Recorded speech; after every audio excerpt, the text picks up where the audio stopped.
Kalau kita ingin maju sebagai umat ya, kita harus meninggalkan zakat. Zakat itu nggak populer. Quran juga tidak terlalu mempopulerkan zakat.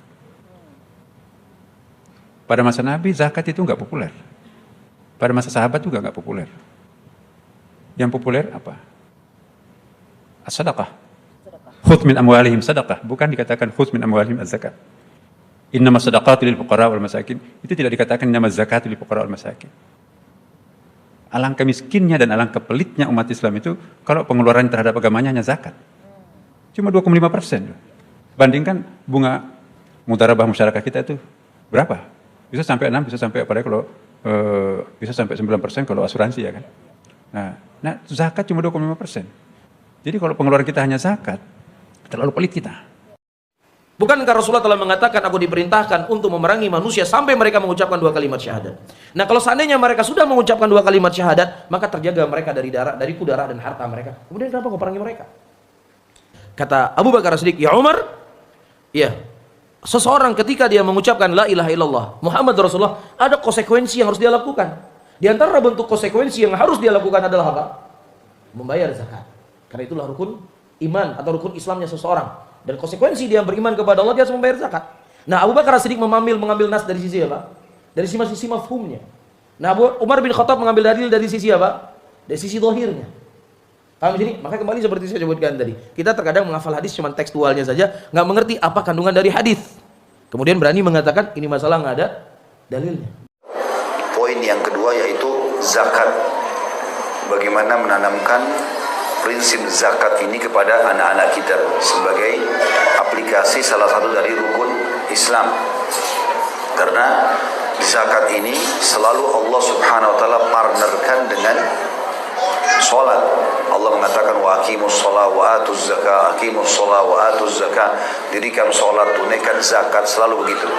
Dan Abu Bakar radhiyallahu anhu berkata, aku akan terus memerangi siapapun yang memisahkan atau membedakan antara sholat sama zakat. Makanya di zaman beliau terjadi fitnah besar, yaitu penolakan pembayaran zakat, dikenal dengan kelompok mani'uz zakah. Mereka beralasan bahwasanya zakat itu hanya wajib diberikan kepada Nabi SAW. Maka beliau pun, Abu Bakar radhiyallahu anhu, menyusun pasukan dan menyerang kelompok ini gitu ya. Dan zakat ini adalah perbuatan pensucian harta. Zakah atau zakat itu diambil dari kata-kata zakah yang artinya pensucian. Tujuan utamanya adalah semua pendapatan kita selama setahun yang kita sudah cari, maka pada saat genap 12 bulan kita menzakatkannya. Menzakatkannya artinya kita mensucikannya. Jadi kalau misalnya ada pendapatan-pendapatan, misal kita buka restoran, punya butik, apalah jasa-jasa, kita kan tidak pernah tahu ini orang yang datang halal nggak pendapatannya. Ya. Kita nggak mungkin tanya semua konsumen kita, kamu halal nggak, gitu kan? Maka caranya adalah pensuciannya melalui zakat. Dan ini zakat sangat mudah, karena hanya 2 syarat saja dan persentasenya sangat kecil. Yaitu masa 1 tahun diistilahkan dengan haul, dan Bapak Ibu tentukan sendiri haulnya. Misal Ramadan ke Ramadan, ini yang paling gampang ya, dan semua orang kebanyakan mengejar Ramadan karena keutamaan yang sangat besar tentunya di bulan Ramadan. Maka lumba-lumba kaum muslimin mengeluarkan zakat malnya di bulan Ramadan. Tapi kalau Bapak Ibu ingin tentukan haulnya di bulan lain, misalnya Muharram ke Muharram, Safar ke Safar, bebas saja gitu kan. Boleh memilih bulan mana saja. Jadi kalau misalnya di ruangan ini ada orang yang belum niat haul zakatnya, dia bisa niatkan Ramadan yang lalu, bulan Mei yang tahun lalu adalah awal haul saya. Berarti nanti Ramadan ini, bulan Mei nanti depan ini 2020 dia tutup buku. Ya. Berarti sudah 1 tahun masa haul dia. Orang-orang bisa berbeda-beda haulnya. Tapi kalau mau lebih gampang ingat Ramadan, gitu kan?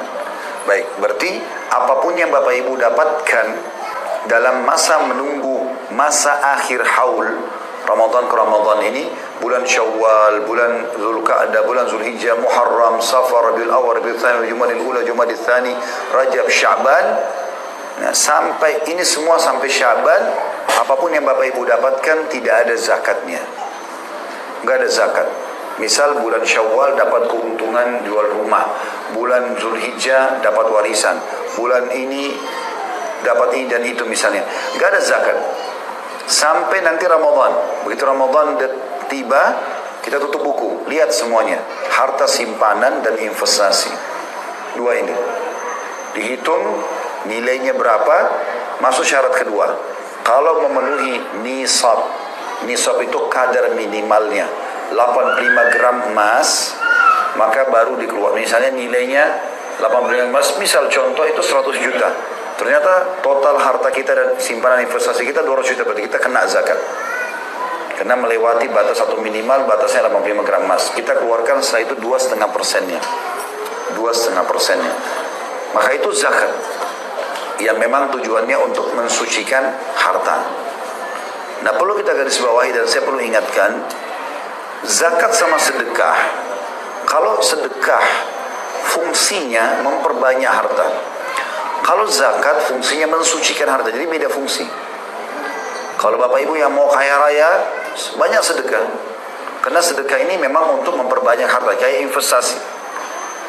Makanya dia tidak ada haul, nggak ada masa setahun. Setiap hari kita disuruh sedekah.